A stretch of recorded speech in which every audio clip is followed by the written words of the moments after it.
Assalamualaikum sahabat Widya. Sahabat pasti sudah tidak asing kan dengan smart speaker Widya Wicara ini.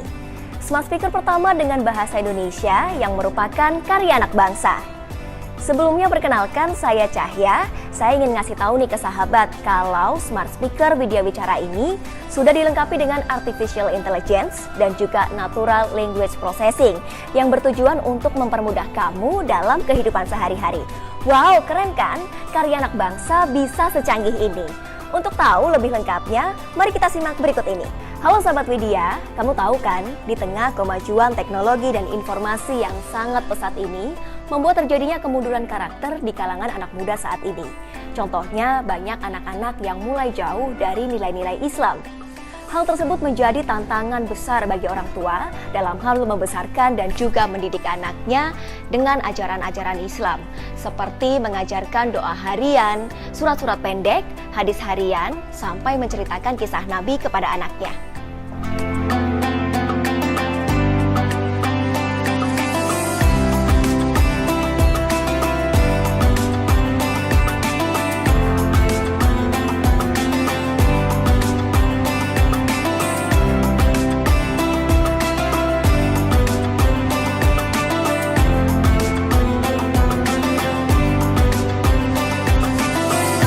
Karena itu, saya memilih smart speaker Widya Wicara ini untuk membantu pertumbuhan anak-anak agar sesuai dengan nilai-nilai dasar Islam seperti mengenal surah di Al-Quran, riwayat Nabi, doa-doa harian, hingga mengerti terjemahan dalam Al-Quran. Nah, bagaimana sih cara menggunakan smart speaker Widya Wicara ini? Simak baik-baik ya sahabat. Pertama, kamu harus sambungkan speaker dengan power adaptor. Kemudian, download aplikasi Widya Wicara di smartphone. Login menggunakan email yang kamu miliki. Sebelumnya, sambungkan dengan WiFi yang ada di sekitar kamu. Tunggu lampu LED Widya menjadi biru muda, dan speaker pintar ini siap untuk digunakan. Nah, di smart speaker Widya Wicara ini, kalian bisa tanya-tanya seputar Islam. Ibu coba tanya ya tentang doa harian. Hai Widya. Ya. Bacakan doa sebelum makan. Doa sebelum makan. Baik, Widya bacakan doa sebelum makan. Doa sebelum makan. Temanku semua, sebelum makan, jangan sampai lupa berdoa agar setiap makanan yang kita makan menjadi berkah untuk diri kita. Allahumma barik lana fima razaqtana wa qina adzabannar. Artinya, ya Allah, berkahilah kami dalam rezeki yang telah Engkau limpahkan kepada kami dan hindarkan kami dari siksa neraka. Dengan nama Allah yang Maha Pemurah lagi Maha Penyayang. Hadis riwayat Ibnu As-Sunni. Jadi sahabat Widya, bagi kamu yang ingin mengajarkan nilai-nilai Islam kepada anak-anak, smart speaker Widya Wicara inilah menjadi salah satu teknologi yang bisa membantu kamu mewujudkan hal tersebut. So, tunggu apa lagi? Segera miliki smart speaker Widya Wicara ini karena pertumbuhan anak-anak tergantung kepada orang tua yang peduli terhadap anak-anaknya. Goodbye! Wassalamualaikum warahmatullahi wabarakatuh. Yuk, bye lagi.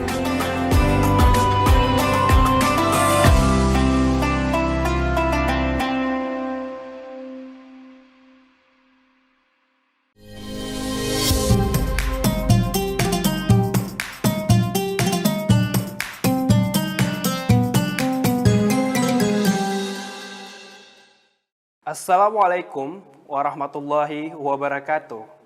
Alhamdulillahirabbil alamin. Wassalatu wassalamu ala asrafil anbiya'i wal mursalin wa ala alihi wasahbihi ajmain amma ba'd. Selamat pagi sahabat. Perkenalkan, saya Kirsal Putra selaku moderator hari ini. Sebelumnya nih, hari ini aku bakal nanyain beberapa pertanyaan kepada teman-teman. Nah, siapa nih di antara kamu yang sering melewati waktu sholat ketika sholat wajib diadakan? Atau bahkan sholat di akhir waktu sholat itu sendiri? Dan aku juga mau nanyakan, teman-teman di sini, siapa nih yang sekarang sudah jarang banget baca Al-Quran? yang seharusnya kemarin 5 kali dalam sehari, bahkan sekarang dilihat pun sudah tidak. Nah, sebenarnya Allah Subhanahu wa taala telah menciptakan kita sebagai khalifah dan sebagai seorang hamba. Nah, sebagai seorang hamba, kita kan seharusnya beribadah nih kepada Allah Subhanahu wa taala.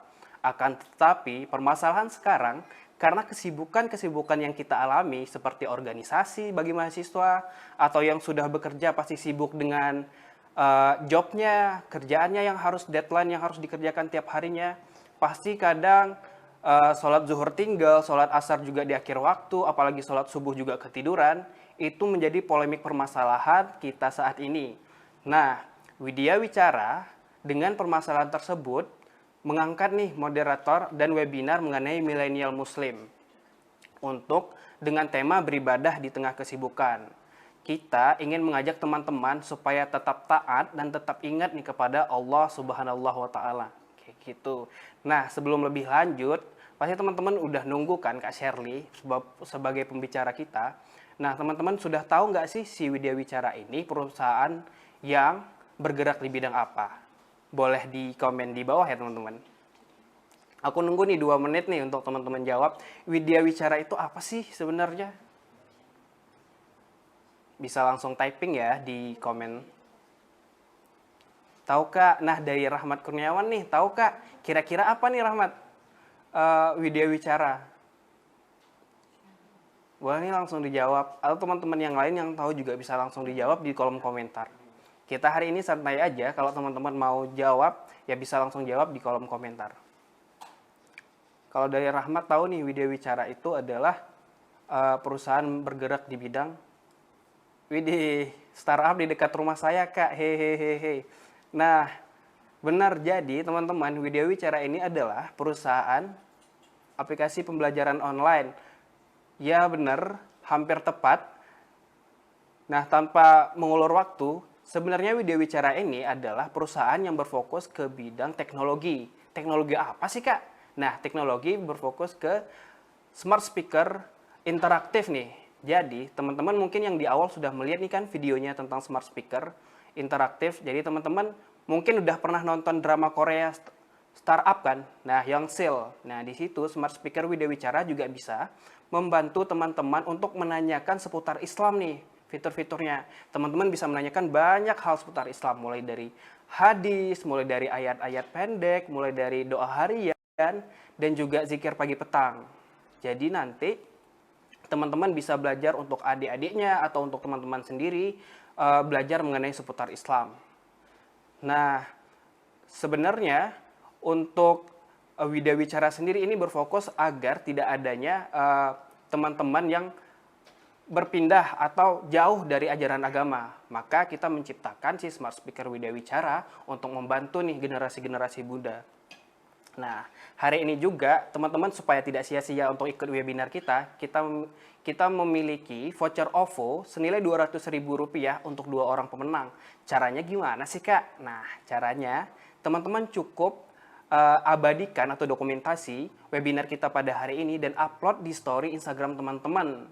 Dan juga nanti kita bakal ngelihat siapa nih teman-teman yang aktif banget dalam webinar kita. Aktif bertanya, aktif juga untuk nge-share kegiatan kita pada hari ini di story kalian atau di WA dan lain-lainnya. Jadi teman-teman jangan sampai kelewatan ya. Nah, untuk rule of the game kita hari ini, selama presentasi teman-teman kita harapkan untuk on cam bagi yang mau, tapi untuk mic-nya sendiri itu diusahakan untuk di off supaya nanti Kak Shirley senang nih dan tenang juga mempresentasikan materi-materi yang pada hari ini. Mungkin teman-teman aku udah nggak perlu penjelasan panjang lebar mengenai Kak Shirley ini siapa, backgroundnya bagaimana. Teman-teman juga udah tahu kan Kak Shirley ini adalah seorang influencer milenial dengan follower Instagram 1,5 M di Instagramnya, juga sebagai konten kreator YouTube. Dan Kak Shirley juga pernah memenangkan Best Delegate di Asian World Model United Nations di 2018 lalu. Nah, sebenarnya background kita sama nih, pernah ikut kegiatan Model United Nations. Jadi mungkin nanti kita bakal banyak ngobrol nih selain mengenai tema kita pada hari ini, juga banyak nih teman-teman juga boleh bertanya di kolom komentar. Nah, beliau juga salah satu dosen di salah satu universitas di Indonesia.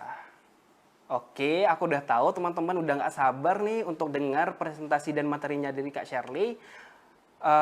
Aku bakalan nyerahin screen-nya untuk Kak Shirley. The time and screen is yours, Kak. Terima kasih sebelumnya pada teman-teman, terutama kepada moderator kita. Bismillah, Assalamualaikum warahmatullahi wabarakatuh teman-teman semua. Alhamdulillah, Alhamdulillahirrahmanirrahim. Saya senang sekali bisa ikut hadir dalam kegiatan diskusi kita di pagi menjelang siang ini, di weekend ini. Salam hormat Shirley kepada teman-teman panitia semuanya yang sudah memfasilitasi pertemuan kita meskipun secara online. Terima kasih terkhusus kepada teman-teman dari Widya Wicara yang sudah berinisiatif termasuk untuk memperkenalkan produknya yang menurut saya ini luar biasa, sangat inisiatif dan solutif di tengah kondisi kita sekarang. Juga saya izin menyampaikan salam hormat saya kepada teman-teman yang sudah hadir di sini. Terima kasih teman-teman udah meluangkan waktunya, udah meluangkan kuotanya, udah meluangkan tenaganya untuk mau hadir di sini meskipun pertemuan kita secara online. Semoga ini tidak mengurangi dari apa yang akan kita diskusikan dalam beberapa waktu ke depan. Menarik teman-teman, Shirley dikasih kesempatan nih untuk ngasih pemantik di awal sebelum kita diskusi, dan harapan Shirley adalah kita lebih banyak waktu diskusinya, jadi lebih dua arah, tidak satu arah. Shirley dikasih waktu di awal menjadi pemantik dalam diskusi kita. Ini sama sekali bukan karena ilmu Shirley lebih, bukan karena pengalaman Shirley lebih, bukan juga karena wawasan Shirley lebih, sama sekali bukan. Shirley yakin betul dan percaya di tengah-tengah kita nih ada kawan-kawan kita yang secara ilmu pengalaman sesuai dengan background dan kapasitasnya ini jauh lebih besar, jauh lebih dalam, sehingga sebetulnya ini jauh lebih layak untuk bicara lebih lama. Sehingga anggap aja ini sebagai pemantik sebelum kita nanti sama-sama diskusi. Silahkan kalau ada perspektif, ada masukan, ada saran, ada kritikan, termasuk pertanyaan, silahkan disampaikan nanti dipandu oleh moderator kita. Kalau Shirley bisa jawab, Shirley akan jawab. Kalau Shirley nggak bisa jawab, Shirley akan tampung dulu sebagai PR. Lain waktu kita punya kesempatan untuk ketemu, Shirley akan bawa jawabannya. Ini menarik teman-teman, karena Shirley yakin betul yang hadir di sini adalah anak muda. Memang di sini webinar kita disebut webinar milenial muslim, tapi Shirley izin tidak menggunakan kata-kata milenial atau generasi Z, karena ada batasan-batasan kalau bicara milenial, generasi Z, dan lain-lain. Ayo sama-sama kita melihat kita semua ini adalah generasi muda, teman-teman. Dan bicara tentang muda, kita bukan lagi bicara tentang umur. Bicara tentang muda, ini tentang pilihan mindset dan sikap. Kita pengen jadi manusia-manusia yang terus berada pada wilayah yang putus asa, wilayah yang selalu berpikir pesimis terhadap diri sendiri dan masa depan, atau justru kita mengambil pilihan sikap untuk memulai dan melihat ke depan dengan optimis dan penuh harapan. Bicara tentang anak muda, ini juga kita bukan baru viral 5-10 tahun yang lalu, teman-teman. Anak muda itu udah trending dari 1400 tahun yang lalu, mau dari timur, mau dari barat, sama. Kalau dari timur kita mengenal istilah yang sangat masyhur. Syubanul yaum rijalul lugat, rijalul yaum imarugat.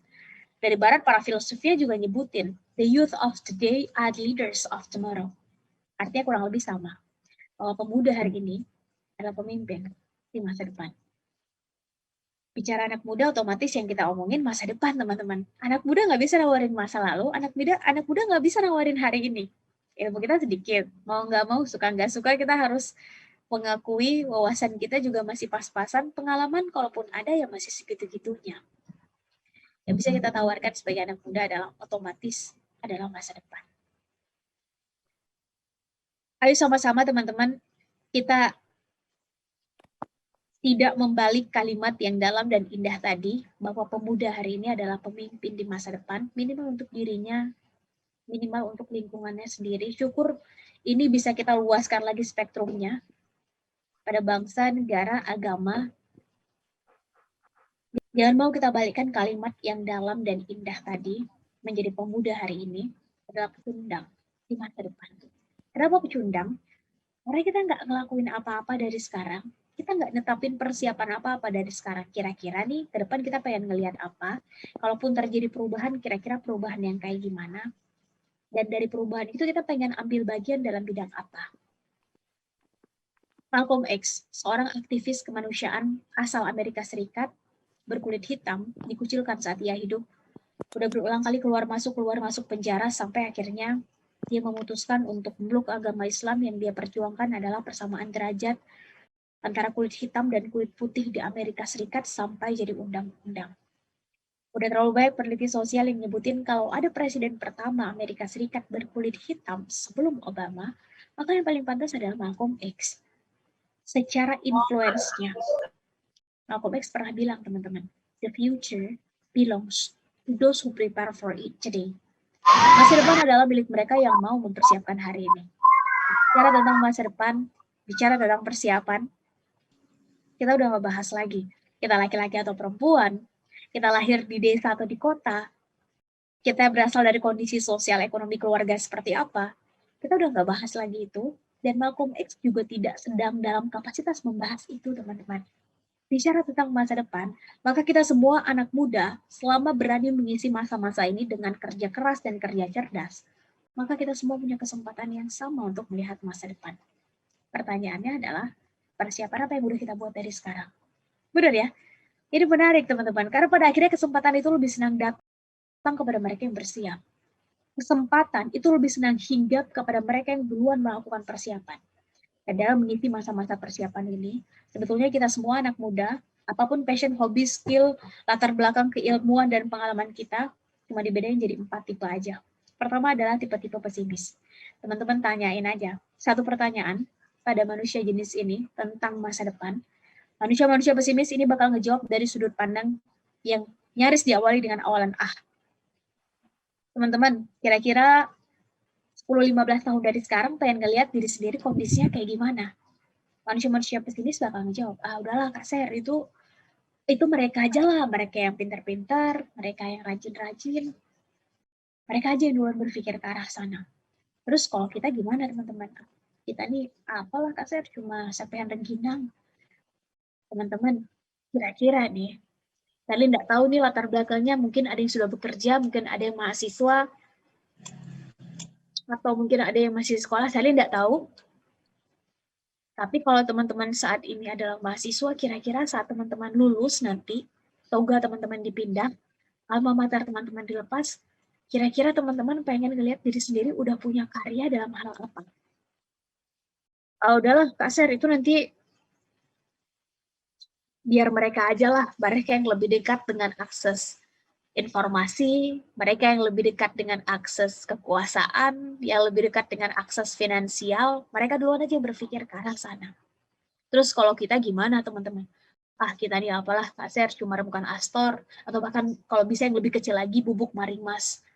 Teman-teman, tipikal manusia yang pesimis, mereka duluan mengecilkan potensi yang ada di dirinya sebelum orang-orang sekitarnya. Tipikal manusia pesimis, mereka duluan mengerdilkan kemampuan yang dititipkan oleh Yang Maha Kuasa pada dirinya sebelum orang-orang sekitarnya. Tipikal manusia yang kedua, ini naik satu tingkat lebih tinggi, manusia-manusia yang realistis. Teman-teman tanyain aja satu pertanyaan pada manusia jenis ini tentang masa depan, maka manusia-manusia yang realistis ini bakal menjawab dengan awalan, ya udahlah. Teman-teman kira-kira 10-15 tahun ke depan, pengen ngelihat diri sendiri kondisinya kayak gimana. Ya udahlah, itu nanti gimana kesempatan datang pada kita aja. Teman-teman saat lulus kuliah nanti, kira-kira pengen ngelihat diri sendiri punya karya dalam hal apa. Ya udahlah, itu nanti gimana takdir berbicara aja Kak Ser. Teman-teman 9 tahun ke depan, 2030, next session pertama bonus demografi sebelum nanti 2045, kira-kira pengen ngelihat kondisi kita anak muda kayak gimana? Dan bicara bonus demografi, kita pasti bicara tentang kita semua yang hadir di sini. Coba cek, umur teman-teman ditambah 9 tahun. Bukankah yang dimaksud bonus demografi adalah teman-teman yang hadir di sini, kita semua? Kira-kira pengen ngelihat nanti kondisinya kayak gimana? 2030, 9 tahun dari sekarang. Ya udahlah, itu nanti gimana kondisinya diwariskan pada kita aja. Teman-teman tipikal manusia yang realistis. Pada akhirnya, mereka selalu dibentuk oleh lingkungan. bukan mereka yang membentuk lingkungan. Tipikal manusia yang realistis, mereka selalu mendengar narasi dari orang, bukan mereka yang menciptakan narasi untuk didengarkan oleh orang lain. 3 kata yang akan menghancurkan manusia tipikal kayak begini adalah kata orang. Apa kata orang? Syukur orang-orang yang ada di sekitarnya selalu mendukung, selalu nge-support apa yang menjadi target, visi, dan goal dalam hidupnya. Gimana kalau enggak? Satu kali hidup, umur kita singkat, teman-teman. Habis untuk dengerin apa kata orang aja. Ya, jadi target, visi, dan goal dalam hidup kita nggak ada yang mendengarkan. Tipikal manusia yang ketiga, dia naik 1 tingkat lebih tinggi. Manusia-manusia yang optimis.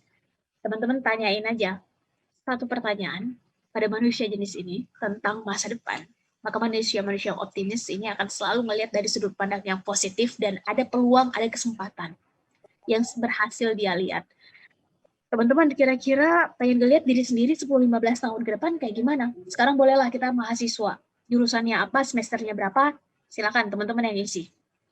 Tapi 10-15 tahun ke depan, karena kita punya passion dalam dunia, silakan, pendidikan Kak Ser, maka kita udah punya yayasan kita sendiri. Di bawah yayasan kita minimal udah ada 2-3 sekolah. Masing-masing sekolah kita udah ngasih beasiswa pada anak di wilayah kita minimal 20-30 orang per tahunnya. Kita pengen ngelihat angka anak-anak yang harus putus sekolah karena alasan finansial itu berkurang minimal 5-7% per tahunnya. Amin. Kak Ser, sekarang kan lagi jadi entrepreneur muda. Sekarang kita adalah mahasiswa, tapi 10-15 tahun ke depan kita adalah seorang entrepreneur. Silakan.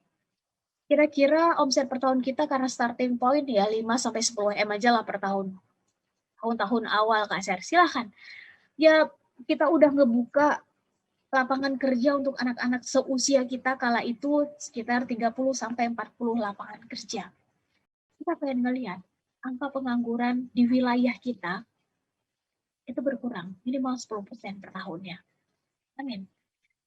Teman-teman, tipikal manusia yang optimis, ketika 1.000 orang, mayoritas orang-orang di sekitarnya bilang that's impossible, itu tidak mungkin. Mereka justru jadi orang pertama yang akan mengatakan I'm gonna prove it. Kita akan buktikan. Bukankah syarat terjadi perubahan itu adalah melawan arus? Ketika orang-orang di sekitarnya menertawakan, mengecilkan, mengerdilkan apa yang menjadi target, visi, dan goal dalam hidupnya, mereka justru jadi orang pertama yang duluan memvisualisasikan apa yang akan terjadi ke depan. Di tangan manusia-manusia yang optimis, teman-teman, realitas sosial itu diciptakan, bukan lagi ditunggu. Di tangan manusia-manusia yang optimis, momentum itu dibuat, bukan lagi dinanti. Tipikal manusia yang keempat ini naik 1 tingkat lebih tinggi. Manusia-manusia yang progresif. Kadang-kadang kita nih, apalagi anak muda, mau nggak mau, suka nggak suka, kita harus akui teman-teman, bahwa hidup kita ini sering terbentur dengan yang namanya aturan. Betul nggak? Sebagai mahasiswa, kalau teman-teman saat ini masih jadi statusnya mahasiswa, sebagai mahasiswa, ada namanya aturan kampus, aturan universitas. Sebagai, kalau teman-teman udah lulus atau kuliah sambil bekerja, mungkin kalau udah lulus ada yang bekerja, ada yang membuka lapangan kerja. Sekiranya teman-teman bekerja dulu, tidak ada masalah. Ada namanya aturan perusahaan, aturan institusi, atau lembaga tempat kita bekerja. Sebagai warga negara, kita punya aturan negara. Padahal kita negara hukum. Sebagai makhluk ilahi, kita punya aturan ilahi, teman-teman. Sebagai makhluk sosial, kita punya aturan sosial, norma-norma sosial di tempat kita tinggal. Norma sosial kita di Indonesia beda dengan norma sosial mereka di Eropa. Norma sosial di Eropa beda dengan norma sosial di Timur Tengah. Norma sosial di Timur Tengah beda dengan norma sosial di Amerika. Norma sosial di Amerika beda dengan norma sosial di Jepang. Kita manusia hidup penuh dengan aturan, teman-teman. Justru itu yang membuat kita terus berada on the track. Mereka yang progresif, bagaimanapun kondisi menghimpit, situasi menjepit, mereka akan terus keep going, keep moving. Gak bisa pakai cara A, pakai cara B. Gak bisa pakai cara B, pakai cara C. Gak bisa pakai cara C, masih ada 24 cara lain sampai huruf Z. Kalau ada ide-ide yang kreatif, inovatif, tapi tetap solutif di tangan manusia-manusia yang progresif. Dan hanya akan ada 2 hal yang terjadi pada manusia jenis ini. 1 perubahan, 2 pembaharuan. Teman-teman, gak ada alasan bagi anak muda bersikap realistis. Nggak ada dalam kamus hidup anak muda, ini nggak ada yang namanya pesimis. Satu-satunya tangga yang pantas bagi kita adalah tangga ketiga, optimis. Karena minimal anak muda punya 3 hal dalam dirinya. Satu, anak muda energinya masih sangat membuncah, masih sangat besar. Dan ini bebas nilai, teman-teman. Mau diarahin ke yang positif, mau diarahin ke yang negatif, ini tentang keputusan. Tapi yang jelas, fakta menunjukkan energi anak muda ini masih sangat besar. Yang kedua, waktu anak muda masih sangat luang, karena belum memutuskan dan melekatkan diri pada tanggung jawab dan amanah besar yang menyita pikiran dan tenaganya. Waktu anak muda masih sangat luang. Dan yang ketiga, curiosity, keingintahuan kita terhadap segala sesuatu, ini masih sangat tinggi. Dengan 3 modal yang nggak diapa-apain, nggak diupayakan sedemikian rupa, ini udah ada pada diri anak muda, pada kita semua yang hadir di sini. Maka tangga yang pantas untuk kita adalah tangga ketiga. Optimis ngelihat ke depan, pelan-pelan kita mengupgrade diri, belajar, mengimprove diri untuk berada di titik yang keempat. Pertanyaannya adalah, selama ini nih, kira-kira zona nyaman kita ada di tangga yang mana, teman-teman? Selama ini kira-kira kita ngelihat masalah, mengeksekusi ide dan gagasan, menemukan solusi, ini kira-kira dari tangga yang mana dan dibiasakan untuk melihatnya dari tangga yang mana. Benar ya? Dan menarik teman-teman, karena pada akhirnya waktu berubah, zaman berganti, teknologi hadir. Hadirnya Widya Wicara ini kan pada akhirnya speaker yang menurut Shirley sangat menjawab tantangan zaman, memberikan sedikit sentuhan yang membuat kita merasa punya satu value yang sama. Ini kan menjawab tantangan zaman di tengah kesibukan kita semua. Zaman berganti dan pada akhirnya teknologi hadir, teman-teman. Mereka yang bisa berdamai dengan teknologi, dengan perkembangan zaman, mereka akan ikut dalam pusaran akselerasi selanjutnya. Mereka yang nggak bisa berdamai dengan ini, ya harus bersiap juga. Pelan-pelan mundur ke belakang, diam di tempat. Mantan Presiden Amerika, Benjamin Franklin pernah bilang, when people stop changing, they are dying. When people finish changing, they are finishing. Ketika manusia berhenti berubah, tentu berubah ke arah yang lebih baik, mereka selesai. Akan digantikan dengan mereka yang lebih responsif dan adaptif dengan yang namanya Internet of Things. Pertanyaannya adalah, terus apa yang membuat kita berbeda, perubahan apa yang terjadi pada diri kita antara kita yang sekarang dengan kita yang sebutlah 4-5 tahun sebelumnya. Apa yang membuat kita berbeda, termasuk Sally bertanya pada diri Sally sendiri, antara kita yang hari ini dengan kita 5 tahun ke depan. Dalam mengisi masa-masa ini, teman-teman, sebetulnya kita semua di kualitasnya cuma dibedain jadi 4 aja. Mereka yang punya standar baik, lebih baik, terbaik, dan excellent, sempurna. Tadi izin membahas secara singkat dan kita akan diskusi sesudah ini. Pertama adalah mereka yang standarnya baik. Ayo sama-sama kita pastikan kita menyelesaikan apapun yang ada di hadapan kita ini minimal dengan standar baik, teman-teman. Standar dasar manusia adalah baik. Nggak ada manusia dilahirkan ke dunia ini dengan standar nggak baik, itu nggak ada. Benar ya? Saat ini sebagai mahasiswa, kita punya tanggung jawab, kita punya amanah untuk meskipun ditantang dengan pendidikan online, ayo minimal dengan standar baik kita selesaikan semua ini. Teman-teman ikut organisasi ini, berkegiatan, dapat amanah, dapat tanggung jawab jadi wakil, ketua, sekretaris, bendahara, kepala bidang, anggota, selesaikan itu dengan standar baik. Teman-teman mewakili institusi, teman-teman, di luar, entah itu di luar kampus, bahkan mungkin di luar negeri, atau teman-teman yang sudah bekerja mewakili perusahaan dalam kegiatan tertentu, selesaikan itu minimal dengan standar baik. And that's it, itu tangga pertama kita. Di tangga ini kita nggak perlu juga ngebandingin diri dengan orang lain, karena nggak akan ada gunanya, standarnya pasti beda. Lakukan aja standar baik yang bisa kita lakukan, and that's it. Terlalu banyak bandingin diri dengan orang lain pada standar ini malah ngebuat kita jadi insecure dengan diri kita sendiri. Lama-lama kita nggak bersyukur dengan apa yang kita punya, teman-teman. Orang lain udah sampai mana, kitanya di sini-sini aja. Lakukan aja standar baik yang bisa kita lakukan, and that's it. Itu tangga pertama kita. Pertanyaannya adalah, apakah jadi baik aja cukup? It's a better one enough? Maaf, is a good one enough? Apakah jadi baik aja cukup? Pada akhirnya baik tetap akan jadi baik ketika ada yang lebih baik. Dia yang lebih baik, dia akan dapat kesempatan lebih dulu dalam hal apapun. Bahwa hari ini harus lebih baik dari kemarin, dan besok harus lebih baik dari hari ini adalah sebuah, kita sama-sama tahu adalah sebuah sunatullah. Karena waktu nggak bisa lagi diulang, maka mereka yang paling berhak menyesal dalam hidupnya adalah mereka yang punya kesempatan tapi tidak memaksimalkan kesempatan itu. Pertanyaannya adalah, apakah jadi lebih baik aja cukup? Dalam hal apapun, dalam hal ilmu, skill, pertemanan, networks, apakah jadi lebih baik aja cukup? Ayo kita naik satu tingkat lebih tinggi, let's be the best version of us. Jadi versi terbaiknya kita.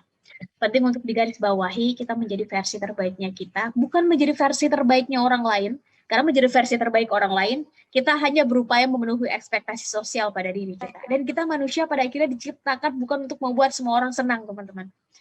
Di balik sebuah keputusan, ini akan ada yang pro dan kontra. Di balik sebuah keputusan, ini akan ada yang senang dan nggak senang. Kita nggak mungkin membuat semua orang senang, nggak mungkin. Selama setiap pilihan, sikap, dan mindset kita standarnya adalah kebaikan dan kebenaran. Dan go get it. Tidak ada masalah. Tapi ayo sama-sama kita pastikan bahwa kita berupaya untuk menjadi the best version of us. Versi terbaiknya kita. Jangan mau jadi kualitas mediocre, teman-teman. Rata-rata. Mereka yang kualitasnya rata-rata, ini maju salah, mundur juga salah. Memperjuangkan sesuatu nggak sampai selesai, mundur juga tahu bahwa itu yang nggak yang seharusnya dilakukan.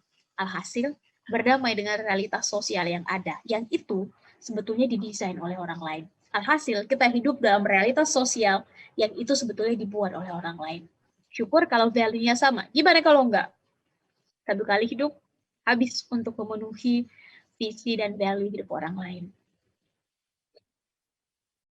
Pertanyaan selanjutnya adalah, apakah jadi terbaik aja cukup?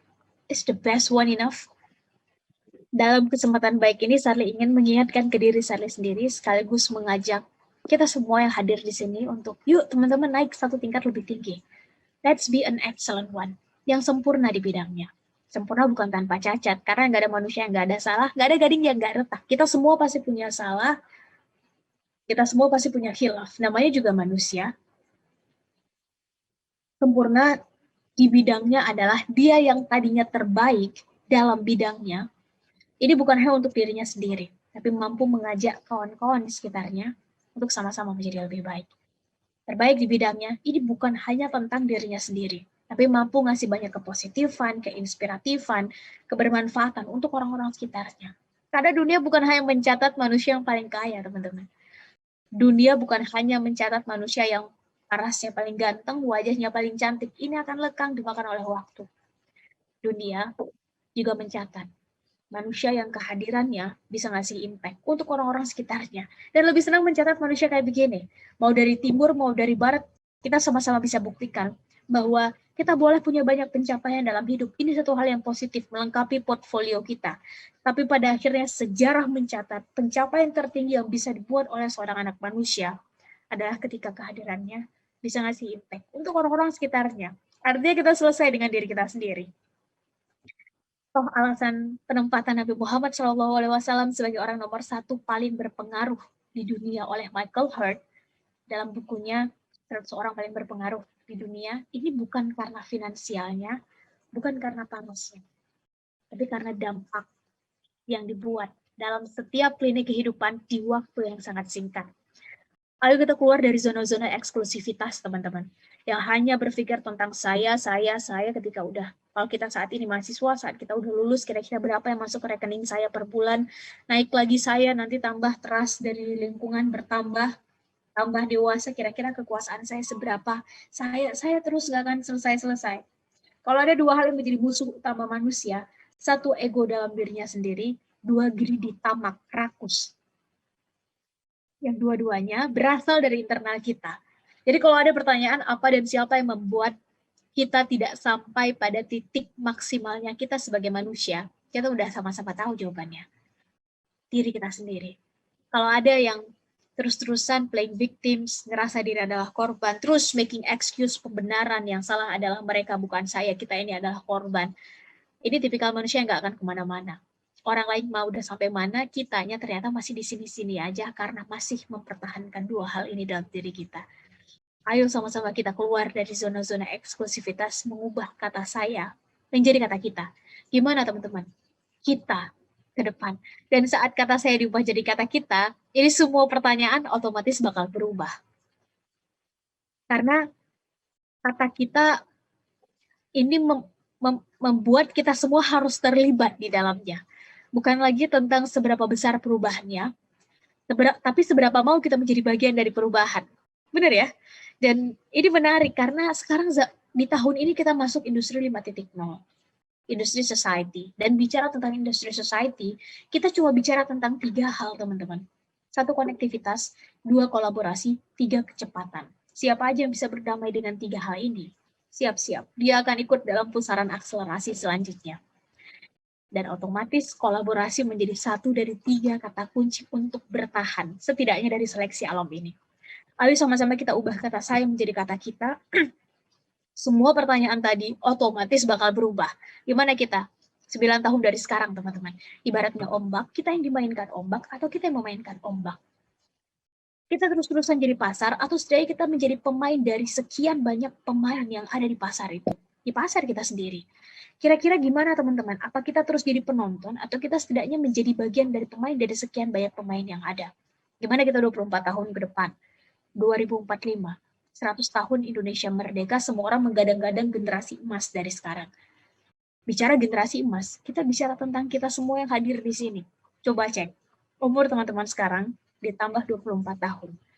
Bukankah yang dimaksud generasi emas kala itu yang dengan satu tanda tangannya bisa memberikan impact ke banyak hal, apapun bidang yang kita ambil, entrepreneur, pendidikan, sosial, budaya, politik, apapun bidangnya, 24 tahun dari sekarang, teman-temanlah yang akan melanjutkan apapun yang terjadi sekarang.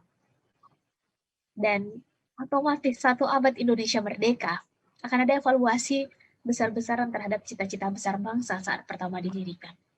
Pertanyaannya adalah, di mana posisi kita sebagai bangsa? Di mana posisi kita Indonesia? Di mana posisi kita anak muda, teman-teman?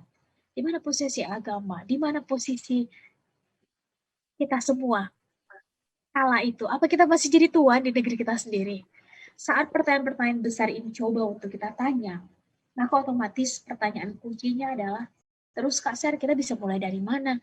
Namanya juga kita anak muda, ilmu kita sedikit, wawasan kita sempit, pengalaman kalau ada ya masih pas-pasan. Terus kita bisa mulai dari mana, Kak Ser? Menarik, teman-teman. Ada orang bijak yang bilang nggak ada perubahan besar bisa terjadi tanpa akumulasi perubahan kecil, dan partikel terkecil perubahan itu ada di diri kita sendiri. Silahkan cek buku-buku yang ngebahas tentang peradaban, perubahan realitas sosial, itu pasti ngebahas bahwa partikel terkecil peradaban adalah manusianya, pengen ngubah realitas sosial atau menggantikan realitas sosial, maka ubah mindset manusianya. Dan perubahan terkecil pada manusia justru ada pada mindsetnya. Hanya ada 2 teori perubahan besar di dunia ini. 1 revolusi, 2 evolusi. Revolusi artinya berubah dengan cepat, speed. Kuncinya kecepatan.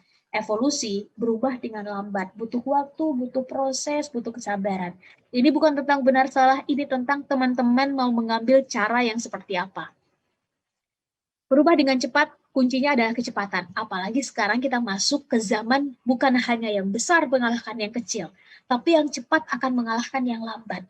Ayo segera kita ubah, teman-teman, mindset kita anak muda. Segera kita taklukkan apa yang jadi ketakutan kita selama ini.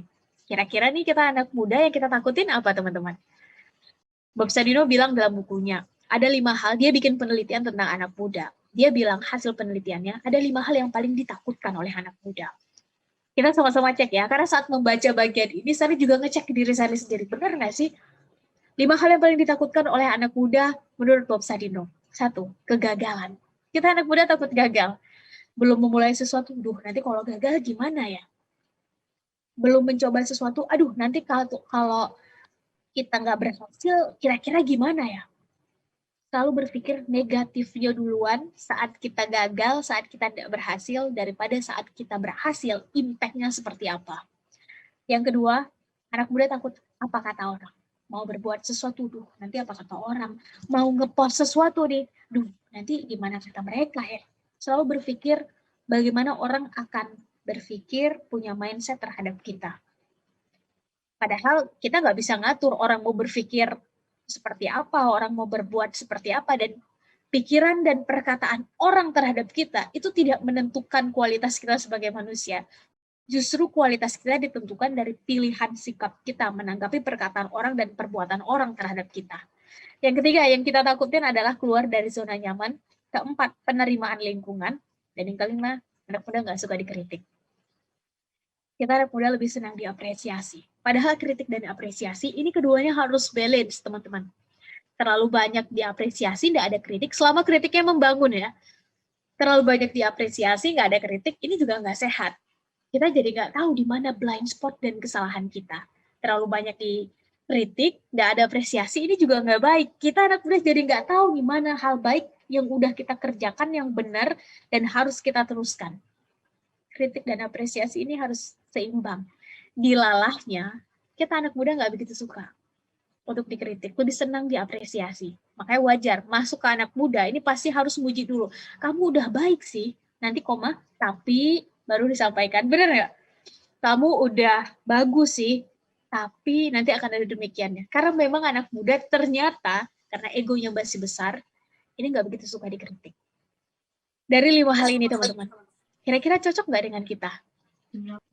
Nggak cocok semua nggak apa-apa, setidaknya setengahnya aja. Nyaris cocok ya, setidaknya dengan Shirley, setidaknya cocok. Dan kalau memang nomor satunya adalah kegagalan, ayo kita ubah mindset-nya teman-teman. Karena yang membedakan kita, kualitasnya, ini adalah software-nya, bukan hardware-nya. Kalau hardware kita nggak bisa milih, dan ini adalah pemberian terbaik yang dikasih oleh Yang Maha Kuasa. Kita semua dikasih hardware terbaik, teman-teman. Laqad khalaqnal insana fi ahsani taqwim. Kita semua diciptakan dengan hardware terbaik. Dan kita nggak bisa milih mau dapat hardware kayak gimana, nggak bisa. Kita lahir di mana, dengan warna kulit seperti apa, dengan bentuk yang kayak gimana. Ini anugerah, ayo kita syukuri. Kita nggak bisa milih starting point kita dari mana, nggak bisa. Ayo kita syukuri. Tapi mau finishing point kayak gimana, dan ada waktu untuk sampai ke finishing itu, ini jadi tanggung jawab kita, mau mengisinya seperti apa. Untuk itu, ayo sama-sama kita pastikan kita mengubah software kita, mindset kita dalam melihat segala sesuatu. Hardware udah dapat terbaik nih, dari Yang Maha Kuasa, dapat jaminan lagi bahwa kita manusia dapat hardware terbaik yang nggak dimiliki hewan, nggak dimiliki tumbuhan. Masa iya di hardware terbaik kita menginstal software yang juga mediocre? Ayo kita install software terbaik, sehingga hasilnya, outputnya, karya-karyanya itu juga terbaik. Bukankah rumus ini yang dipakai? Kalau kita mau melihat bagaimana zaman sebelum Renaissance, bagaimana Renaissance itu bahkan di Eropa itu terinspirasi dari peradaban sebelumnya, peradaban Islam. Bukankah ini karena di hardware terbaik, diinstal software terbaik? Dan pada akhirnya software pemenang jelas dibentuk dari kebiasaan yang berbeda. Kebiasaan otomatis dibentuk dari pilihan sikap yang berbeda. Ayo sama-sama kita ubah mindset-nya. Saat kegagalan ini justru hal pertama yang ditakutkan anak muda. Ubah mindset-nya. Habiskan mayoritas jatah gagal kita justru sekarang saat muda. Sehingga nggak ada alasan ketika dewasa kita nggak sukses. Karena mayoritas jatah gagal udah kita habisin saat muda. Jatah gagal berapa? 10, 15, 20, 25, 100, 1000. Nggak ada masalah. 100 kali kita gagal, pastikan 101 kali kita bangkit. 1000 kali kita gagal, nggak ada masalah. 1001 kali kita bangkit. Gagal itu kepastian, teman-teman. Nggak ada manusia yang nggak gagal. Benar ya? Nanti kawan-kawan di sini kalau punya pengalaman, saya sangat terbuka. Manusia yang nggak pernah gagal, justru dipertanyakan pernah memperjuangkan sesuatu nggak dalam hidupnya. Jangan-jangan nggak pernah gagal, karena nggak pernah berjuang terhadap sesuatu cita-cita, target, visi dalam hidupnya. Gagal itu kepastian, kita semua pasti pernah gagal. Bangkit, itu adalah keputusan. Saat kita gagal, keputusan kita menyerah atau bangkit. Kalau kita menyerah, kita selesai. Kalau kita bangkit, masih ada peluang untuk keluar sebagai pemenang. Oh, orang sukses juga nggak dilihat dari berapa banyak jumlah gagal. Bener ya? Berapa kali kamu gagal seumur, ya pasti bukan, pertanyaannya bukan begitu. Tapi mindset apa yang dipakai saat berada pada posisi di bawah, saat posisi gagal. Orang sukses nggak dilihat dari jumlah gagalnya teman-teman, tapi pilihan sikapnya saat gagal. Apalagi yang kita takutin? Kak Ser, kita belum punya confidence untuk apa misalnya kalau anak muda, untuk bicara di depan umum. Besok teman-teman segera cari mentornya, segera temukan kira-kira hal teknis apa yang harus dikuasai, mulai cicil dari sekarang. Setiap ada kegiatan, agenda sekitar kita, ambil bagian, lekatkan diri dengan tanggung jawab. Jadi MC kah, jadi moderator kah? Ayo kita mulai cicil dari sekarang. Kasar kita pengen jadi entrepreneur, tapi nggak paham yang namanya digital marketing. Besok, cari gurunya, temukan komunitasnya, mulai pelajari dari sekarang, teman-teman. Kasar kita takut berenang, besok cari kolam renangnya, bukan untuk tenggelam, cari gurunya di situ, mulai pelajari teman-teman. Apa yang kita takutkan, datangi, pelajari, taklukkan apa yang kita takutkan. Bukan malah dijauhi, karena makin kita jauhi, ini gapnya makin besar, dan gak akan pernah selesai. Secara resiko betul lebih besar, tapi secara efektivitas waktu, ini jauh lebih tinggi. Dan ada rahasia besar pada waktu, teman-teman. Ini kayaknya teman-teman Widya Wicara jauh lebih bisa mengelaborasi tentang ini. Ada rahasia besar pada waktu. Kalau di barat dibilang time is money, waktu adalah uang. Kalau di timur, ini bicara waktu adalah pedang. Siapa aja anak muda yang bisa mengisi masa-masa ini dengan produktivitas, siap-siap, dia duluan yang akan keluar sebagai pemenang.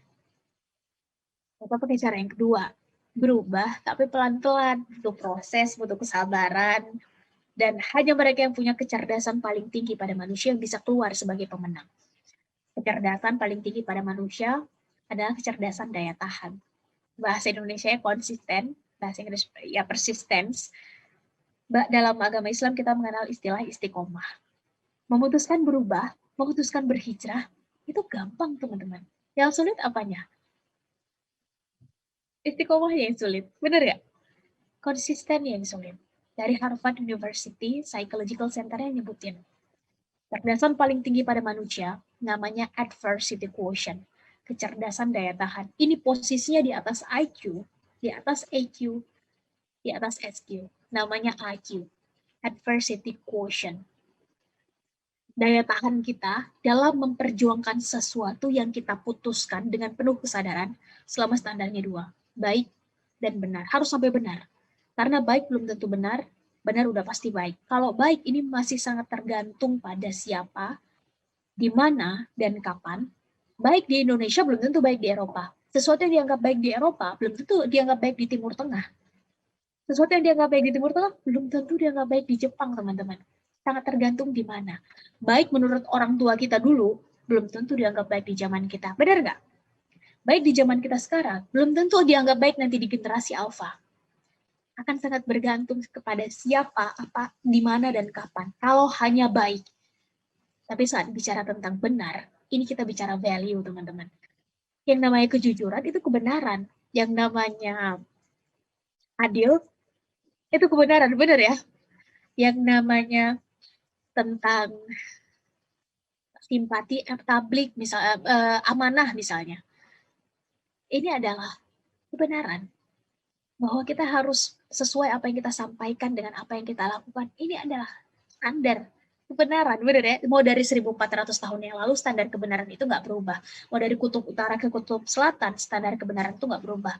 Jujur, mau teman-teman bawa ke Eropa, Amerika, Afrika, ke selatan dunia, Australia, New Zealand, yang namanya jujur, itu tetap dianggap sebagai kebenaran. Dan saat standar kita kebenaran, teman-teman, untuk memastikan kita on the track ini jauh lebih gampang. Karena pada akhirnya nggak berubah lagi. Ayo sama-sama kita pastikan bahwa standar kita dalam memutuskan segala sesuatu sampai pada titik itu. Dengan kata lain, saat kita konsisten pada jalur yang nggak akan berubah tergantung pada siapa, di mana, dan kapan. Di awal akan banyak orang yang optimis. Kita pasti bisa, tapi akan sampai ke garis finish. Hanya mereka yang konsisten.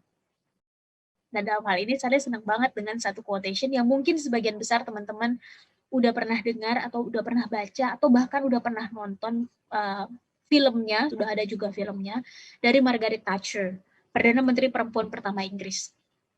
Dia pernah bilang, dan yang dia katakan ini mengubah pola pikir Charlie tentang mengubah dan dirubah dalam waktu yang lama. Kata Margaret Thatcher begini, what's your thought, for they become your words. What's your words, for they become your actions. What's your actions, for they become your habits. What's your habits, for they become your character. What's your character, for they become your destiny. In other words, what you think, you become. Perhatikan apa yang kita pikirkan, teman-teman. Karena dia akan keluar menjadi ucapan, menjadi kata-kata, menjadi apa yang kita diskusikan. Kalau bentuknya online, dia viral. Perhatikan apa yang kita diskusikan, katakan, ucapkan, sampaikan, karena dia akan menjadi tindakan, action. Perhatikan tindakan kita, karena kalau diulang-ulang terus setiap hari, dia akan jadi kebiasaan, dia akan jadi habit. Perhatikan kebiasaan kita dari pagi, malam, sampai pagi lagi, dari mata terbuka, tertutup, terbuka lagi, karena dia akan jadi karakter. Perhatikan karakter kita, karena demikianlah kurang lebihnya realitas sosial yang akan kita lewati. Dengan kata lain, apa yang kita pikirkan, demikian realitas sosialnya. Apa yang kita anak muda pikirkan untuk siapa kita di masa depan, siapa kita sebagai bangsa, sebagai negara, sebagai bagian dari agama ini di masa depan, maka kurang lebih demikianlah realitas sosialnya. Urusan kun fayakun itu urusan yang maha kuasa, teman-teman. Urusan kita manusia adalah berusaha berikhtiar semaksimal mungkin. Kalau ada yang bertanya di mana letaknya takdir, kita udah sama-sama tahu jawabannya. Letaknya takdir adalah di batas maksimalnya usaha dan maksimalnya doa kita. Usaha dulu maksimal, doa dulu maksimal. Baru kita bisa ngomong, kita bertawakal, serahkan semuanya kepada yang maha kuasa. Takdir pada akhirnya ditentukan oleh yang maha kuasa. Tapi setelah berusaha maksimal, setelah berdoa maksimal, kalau ada orang yang ujuk-ujuk udah ngomong, ya udahlah ini gimana takdirnya nanti aja, tanpa ada usaha maksimal, tanpa ada doa maksimal, ini udah ketahuan. Ini manusia realistis. Dia yang dibentuk oleh lingkungan, bukan dia yang membentuk lingkungan. Dan kalau memang awal mulanya adalah dari mindset, maka pertanyaan kuncinya, selama ini mindset kita anak muda, itu diisi, di feeding, diberi nutrisi, kira-kira dengan makanan yang kayak gimana, teman-teman? We are what we watch, we are what we read, we are what we listen, we are what we discuss with. Kita adalah apa yang kita lihat, tonton, baca, dengar, dan dengan siapa kita berdiskusi. Kita adalah dengan siapa kita bergaul. Jadi menarik, teman-teman, data dari IDN Research Institute nyebutin bahwa tahun lalu anak muda Indonesia menghabiskan dalam satu hari 8-13 jam di internet. Kita boleh berdalih, mungkin ada yang, Kak, tapi kan kita sekarang kuliah online, gak ada masalah, silahkan. Sekarang ngerjain tugas, data-datanya online, silahkan. Kak, sekarang jualan semuanya harus online, silahkan. Ada yang, Kak, sekarang apa misalnya? Ustadz juga sampein ceramah, semuanya diposting di online, silahkan. Kak, apa lagi misalnya? Podcast sekarang juga kita ngedengerin via online. Teman-teman silahkan isi kira-kira 8-13 jam itu diisi dengan apa? Tapi ternyata data dari The New Web itu nyebutin bahwa Indonesia ditempatkan sebagai negara ketiga paling aktif sosial medianya. Kalau dua data ini kita gabungin, ketahuan teman-teman, anak muda Indonesia kalau udah main di internet, ini mayoritas akan membuka sosial media. Pertanyaannya adalah, apa yang kita lihat, baca, tonton, dengar, dan diskusikan di sosial media? Kira-kira lebih banyak mana? Mengarahkan kita pada mindset yang optimis progresif melihat ke depan, atau realistis pesimis? Lebih banyak mana yang kita lihat, baca, tonton, dengar? Yang faedah atau yang unfaedah? Kira-kira lebih banyak mana nih yang beredar? Yang hoax atau yang fakta? Kita sama-sama pengguna sosial media. Kita sama-sama tahu jawabannya, lebih gampang mana viral dengan konten-konten sensasional atau konten-konten edukatif. Kita sama-sama tahu jawabannya, tapi yang jelas udah cukuplah kita anak muda terus-terusan jadi penonton. Ayo sama-sama.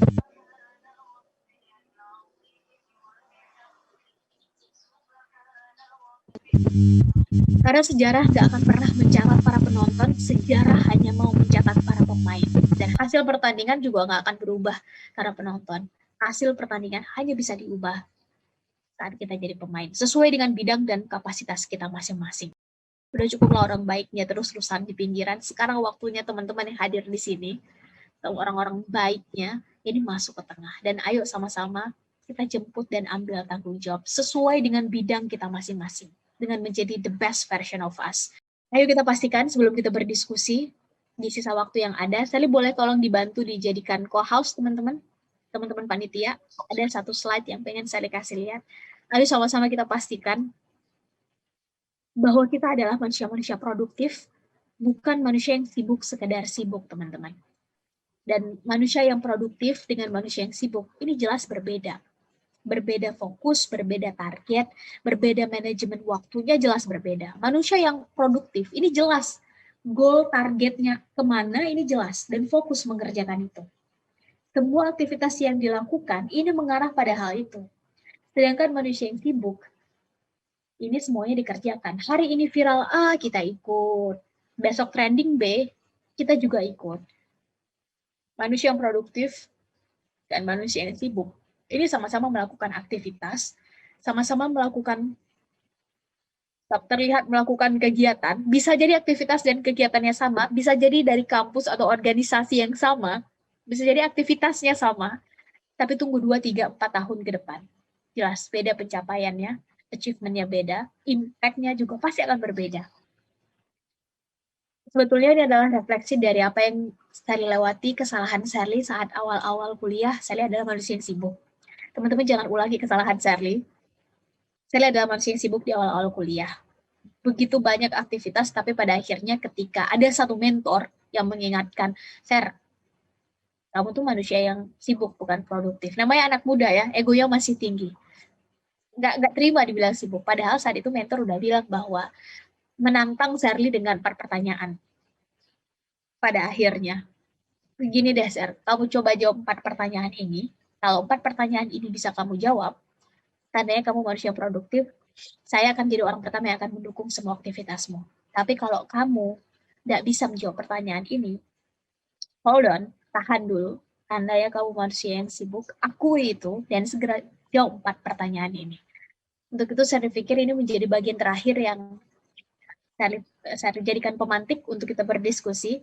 Jangan ulangi kesalahan Sally, teman-teman. Sally dulu adalah manusia yang sibuk dan pernah berada pada titik sebagai manusia sibuk sampai akhirnya Sally sadar bahwa iya ya, ternyata saya ini sibuk. Dan kalau ada masa yang paling baik untuk refleksi, masa pandemi ini adalah masa yang paling baik karena memaksa kita semua lebih banyak di rumah, lebih banyak menghabiskan waktu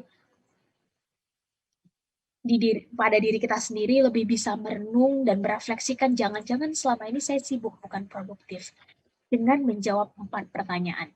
Segera jawab 4 pertanyaan ini. Kalau teman-teman udah bisa jawab, tandanya teman-teman udah on the track. 2 times, go get it, silahkan dilanjutkan. Tapi kalau belum, ayo hold on, tahan dulu. Segera jawab 4 pertanyaan ini. And the rest will be productivity. Pertanyaan pertama adalah, siapa teman-teman di masa depan? What's the goal? What's the target? Karena manusia produktif, they always start from the end. Mereka selalu mulai dari akhir. Kerjain sesuatu, ini goalnya apa? Ikut dan terlibat dalam satu hal, ini targetnya kemana? Siapa teman-teman di masa depan? Apa goalnya? Apa yang diperjuangkan? Apa target dan cita-cita teman-teman? Dan yang namanya masa depan, 5 menit dari sekarang juga masa depan, teman-teman. 1 jam dari sekarang juga kita sebutnya masa depan. Benar ya? Besok juga masa depan. Minggu depan juga disebut masa depan. Tahun depan juga masa depan, 5 tahun dari sekarang juga masa depan. Segera jawab pertanyaan pertama minimal dengan SMART goal setting. SMART. Specific, it should be measurable, harus terukur. If we cannot measure something, we cannot improve it. Kalau kita nggak bisa mengukur sesuatu, kita nggak bisa mengimprove-nya. Di masa depan kita adalah pribadi yang lebih baik lagi. Pertanyaannya, lebih baik dalam hal apa? Dan bagaimana mengukur bahwa kita menjadi yang lebih baik dibanding kita yang sekarang? Dan masa depan itu berapa tahun dari sekarang, berapa bulan dari sekarang. Di masa depan kita adalah seorang entrepreneur sukses. Pertanyaannya, entrepreneur dalam bidang apa? Bagaimana mengukur kesuksesan teman-teman dalam dunia entrepreneur? Apakah dari omset tahunan? Apakah dari jumlah sedekah? Apakah dari jumlah karyawan? Apakah dari jumlah cabangnya? Dan berapa tahun dari sekarang kira-kira itu? Di masa depan kita adalah seorang, sekarang kan lagi hype jadi YouTube tuh, jadi content creator di kalangan anak muda. Di masa depan kita adalah seorang YouTuber. terkenal. Misalnya, pertanyaannya YouTuber dalam bidang apa? Bagaimana mengukur bahwa teman-teman sudah ada di titik itu? Apakah dari jumlah subscriber? Apakah dari jumlah like? Apakah dari jumlah monetize-nya? Apakah dari jumlah sharing video teman-teman? Teman-teman yang tahu, teman-teman. Jadi kita nggak membanding-bandingkan diri dengan pencapaian orang lain. Kita fokus mengejar apa yang menjadi target kita. Alhasil produktif. Semua yang kita lakukan itu mengarah pada satu hal. Berapa tahun dari sekarang kira-kira? Hanya achievable. Dengan resources yang kita punya, kita ngecek kira-kira ini bisa kita dapat nggak ya? Atau jangan-jangan resources kita nggak cukup, harus berkolaborasi dengan orang. Realistik bukan menjadi manusia yang realistis, tapi cek lingkungan sekitar. Dengan kondisi kayak begini, kira-kira strategi apa yang paling tepat untuk dipakai? Setelah ini terjawab, jangan berhenti dulu. Cari motivasinya. Karena teman-teman, pada akhirnya, fire in the belly ini justru menjadi bagian paling penting. Orang yang bergerak tanpa motivasi, tanpa alasan, kenapa penting bagi kita untuk memperjuangkan ini rentan untuk nggak konsisten. Gampang untuk ketika bosan, akhirnya udah selesai. Ketika jenuh, akhirnya ditinggalkan. Cari tahu alasan. Jawab grand design why-nya. Kenapa penting bagi kita untuk berada di titik itu, untuk memperjuangkan itu, untuk mencapai goal dan target itu. Fire in the belly ini justru menjadi ruh dalam perjuangan. Apapun, memperjuangkan cita-cita, mau lulus tepat waktu, mau menjadi entrepreneur, mau menjadi mahasiswa berprestasi tingkat nasional, mau apapun, justru motivasi ini yang paling penting. Jadi why itu justru adalah pertanyaan pertama yang harus dijawab, bukan how, bukan bagaimana. Dan yang namanya motivasi itu munculnya dari diri sendiri. Nggak ada motivasi dari luar, itu nggak ada. Yang dari luar namanya pemantik. If we gather, kalaupun kita ngumpulin all the best mentors all over the world, we gather all the best motivators all around the world, kita ngumpulin mentor-mentor terbaik di seluruh dunia, motivator-motivator terbaik di seluruh dunia, kita baca buku-buku self-improvement terbaik, bestseller di seluruh dunia, tapi motivasi nggak muncul dari diri kita, ini masuk kuping kanan, keluar kuping kiri. Bulan Maret ini 1 tahun pandemi, udah sama-sama diresmikan. Silahkan cek berapa webinar yang udah teman-teman ikuti. Apakah teman-teman memasukkan motivasi itu sebagai bagian penting yang harus dijawab? Kenapa saya butuh ikut webinar ini? Atau jangan-jangan yang penting dapat sertifikatnya. Mereka yang punya motivasi, 1 tahun berapa kali ikut webinar, ini jelas. Yang saya dapat dari sekian kali ikut webinar adalah A, B, C. Skill saya sebelumnya di titik ini, sekarang udah di titik ini. Dengan mereka yang sekedar sibuk, ya yang penting ikut. Karena sekarang sedang hype nih, ikut webinar ini, itu sedang X, webinar X, ini sedang viral. Akhirnya saya ikut. Ini masuk kuping kanan, keluar kuping kiri. Nguap aja nguap apa yang disampaikan. Yang namanya motivasi itu muncul dari diri sendiri. Yang dari luar namanya pemantik. Dan ini bisa dari siapa aja, bisa dari mana aja. Bisa dari orang-orang terdekat kita, bisa dari siapa yang menjadi inspirasi teman-teman, bisa jadi apa yang kita baca, bisa jadi apa yang kita tonton, bisa jadi apa yang kita dengar, bisa jadi mana aja. Tapi motivasi itu munculnya dari diri sendiri. Dan alasan seseorang punya motivasi ini cuma 3. 1, rasa sakit yang dia miliki. 2, harapan yang dia lihat ke depan. Dan yang ketiga, saat rasa yakinnya terhadap sesuatu, ini udah lebih tinggi dari rasa takutnya. Segera temukan minimal 1 dari 3 hal tadi dalam diri teman-teman, dan segera mulai produktivitas teman-teman. Mau ada orang ngomongin dari belakang, mau ada orang yang ngejauhin, mau ada rintangan, halangan, tantangan di depan teman-teman saat mengejar goal teman-teman, ini justru jadi bahan bakar. Malah membakar semangat teman-teman lebih besar lagi ketika punya motivasi. Setelah ini terjawab, jawab pertanyaan kedua, siapa teman-teman sekarang? Kita banyak orang yang punya target jauh, teman-teman. Goalnya besar, tapi lupa bertanya, kita sekarang di mana posisinya? Kita mau sama-sama mau ke Eropa nih. Yang satu berangkat dari Indonesia, yang satu berangkat dari Afrika. Pertanyaannya kira-kira rutenya sama nggak? Jelas berbeda. Kita sama-sama mau ke Timur Tengah, mau ke Mekah, sama-sama. Tapi yang satu berangkat dari Australia, yang satu berangkat dari Amerika. Kira-kira pertanyaannya, pathway-nya bakal sama nggak? Jelas berbeda. Tahu posisi kita di mana sekarang, ini akan ngebuat kita fokus pada jalan yang akan kita ambil dan tempuh untuk sampai di sana. Dengan demikian kita nggak akan sibuk. Wah enak ya, dia punya privilege lebih dalam memperjuangkan cita-citanya, jadi lebih enak. Ya dia berangkatnya dari Afrika. Afrika dan Eropa itu distance-nya lebih dekat daripada kita yang misalnya di Indonesia. Otomatis effortnya yang harus diperkuat. To get something we never had, we must do something we never did. Untuk mendapatkan sesuatu yang belum pernah kita dapetin, lakukan sesuatu yang belum pernah kita lakukan. Dan ini nggak mungkin bisa kita lakukan kalau kita nggak tahu di mana kita sekarang, siapa kita sekarang. Menjawab pertanyaan ini minimal dengan analisa SWOT. SWOT. Apa kelebihan kita, apa kekurangan kita, apa opportunity yang masih tersedia ke depan, dan apa kira-kira ancaman dan rintangan yang akan kita lewati. Tahu kelebihan bukan untuk sombong, tahu kelebihan justru untuk segera fokus agar dia sampai pada titik the best. Jangan mau jadi manusia apa adanya. Pastikan kita menjadi versi maksimalnya kita. Be the best version of us. Setiap kita dikasih potensi, teman-teman. Dan ukurlah seseorang sesuai dengan bidang dan kapasitasnya. Nggak mungkin kita ngukur kemampuan ikan dari cara dia manjat, nggak mungkin. Ukur kemampuan ikan dari kecepatan dia berenang. Nggak mungkin ngukur kemampuan pilot dari cara dia mengemudikan kereta api, nggak mungkin. Ukur kemampuan pilot dari cara dia mengemudikan pesawat. Yang jadi dilalah, kita nggak tahu potensi kita apa. Tahu kekurangan bukan untuk insecure, tapi segera cari kawan kolaborasi yang bisa menambal dan menulam kekurangan kita. Setelah ini terjawab, analisa SWOT ini terhadap diri kita terjawab, masuk ke pertanyaan ketiga. How? Bagaimana? Kita punya target di sini nih, sekarang kita ada di sini. Ketahuan dong, kira-kira berapa jauh nih gap kita. Setelah kita cek, ternyata untuk, misalnya teman-teman punya target apa? Menjadi penulis internasional bestseller se-Asia Tenggara nomor 1, misalnya, di zaman teman-teman nanti.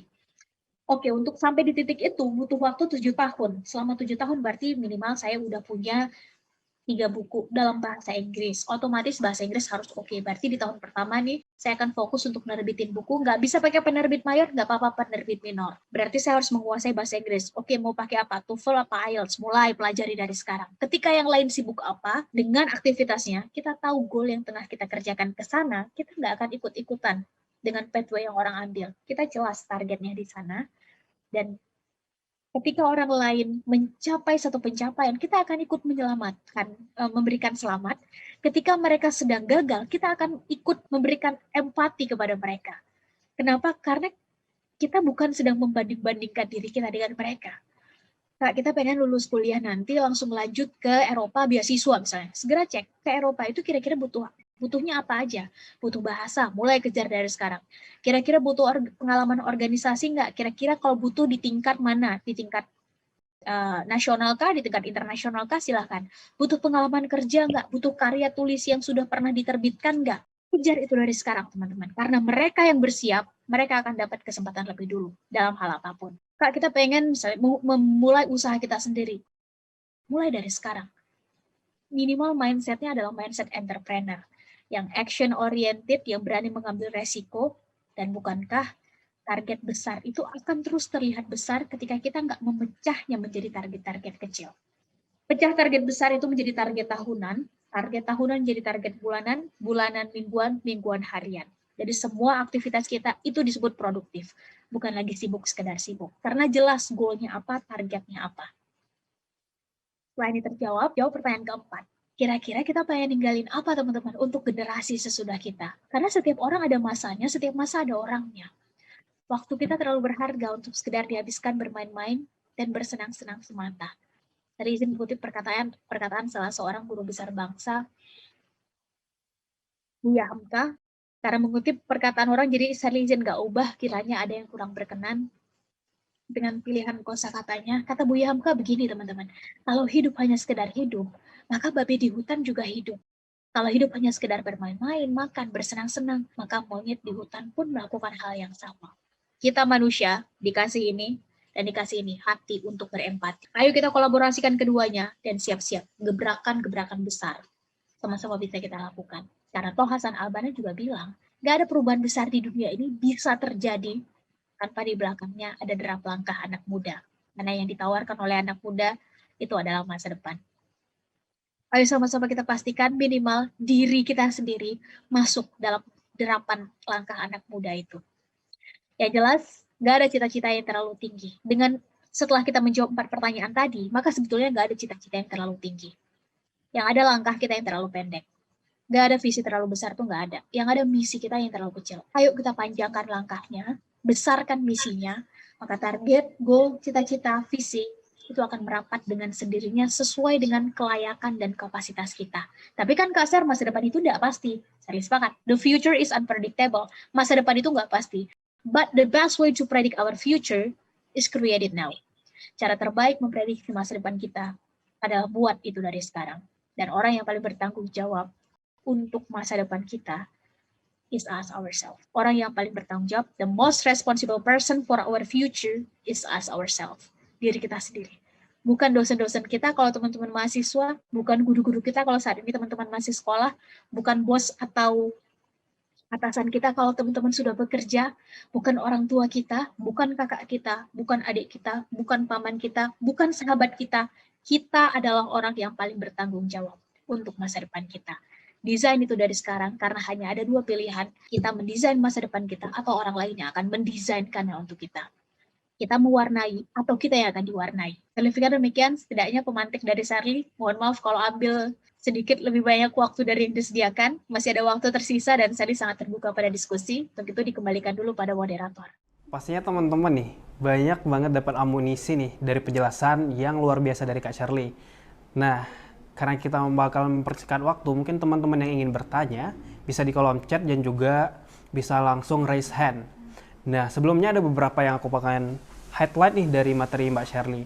Memang musuh terbesar dari diri kita adalah diri kita sendiri. Jadi gimana kita bisa mengubah diri kita untuk menjadi yang lebih baik, the best version of us. Dan juga kita bisa menaklukkan diri kita itu sendiri. Karena malas muncul dari kita, motivasi juga datangnya dari kita, semua hal datang dari kita. Jadi karena teman-teman juga udah dapat amunisi nih dari Kak Charlie, ya kalian harus set diri kalian ke depan, 5 tahun ke depan mau ngapain, 10 tahun kalian ke depan mau ngapain, harus dipikirkan dari sekarang. Dan juga teman-teman harus bisa untuk tidak memikirkan apa kata orang. Karena itu juga salah satu threat atau ancaman dari diri kalian. Memang nanti karena kita memang modelnya behavioris, jadi teman sekitar kadang bisa juga nge-manage kita, itu yang dihindarkan. Kalau menjadi lebih baik, itu bisa, boleh dilanjutkan. Kalau memang berubah menjadi tidak lebih baik, teman-teman bisa pergi dari komunitas itu atau pergi dari skop itu. Karena kalian sukses juga untuk diri kalian dan keluarga kalian, bukan untuk teman-teman kalian. Nah, lanjut aja nih. Ada pertanyaan nih, pertanyaan pertama dari Azizah. Azizah nanya nih Kak, Assalamualaikum Kak, bagaimana cara merubah mindset agar selalu berpikir positif? Mungkin Kak Charlie bisa langsung menjawab. Baik. Pertama, sebelumnya saya sampaikan salam kenal kepada Mbak Azizah. Bagaimana agar mengubah mindset agar selalu berpikir positif. Saya ingin sampaikan begini teman-teman. Kalau dalam konteks melihat masa depan, maka lihat dari sudut pandang positif. Rumusnya adalah, boleh kita lihat dari negatif, tapi belum titik, masih koma. Sekarang memang masa pandemi, koma, bukan titik. Tapi di balik krisis pasti ada para pemenang baru. Dan saya memutuskan menjadi bagian dari pemenang itu. Baru titik. Kita menganalisa kira-kira threat-nya apa, tadi kalau kata Mas Krisal, itu apa, itu penting teman-teman. Jadi kita nggak kaget ketika menghadapi tantangan itu udah masuk dalam analisa kita di awal. Nah, saat kalau memang yang dimaksud Mbak Azizah adalah sebelumnya, tapi kita adalah manusia yang realistis, yang pesimis, yang sedikit ya udahlah itu mereka aja, ya udahlah saya mah apa tuh dah, kan begitu ya kalau biasanya kita, ya saya ini apalah, misalnya selalu mengecilkan diri sendiri menjadi manusia yang pesimis. Maka hold on, tahan dulu. Hanya ada 2 pilihan itu berarti, tandanya. 1, selama ini kita lihat, baca, tonton, dengar, cenderung mengarahkan kita ke sana, atau yang kedua, lingkungan kita membentuk kita menjadi manusia yang kayak begitu. Karena mau nggak mau, kita adalah dengan siapa kita bergaul, tadi kata Mas Krisa di highlight. Maka otomatis, karakter kita dalam melihat segala sesuatu, pilihan-pilihan sikap kita, itu ditentukan dari orang-orang sekitar kita. Jangan-jangan selama ini, lingkungan sekitar kita adalah tipikal yang seperti itu.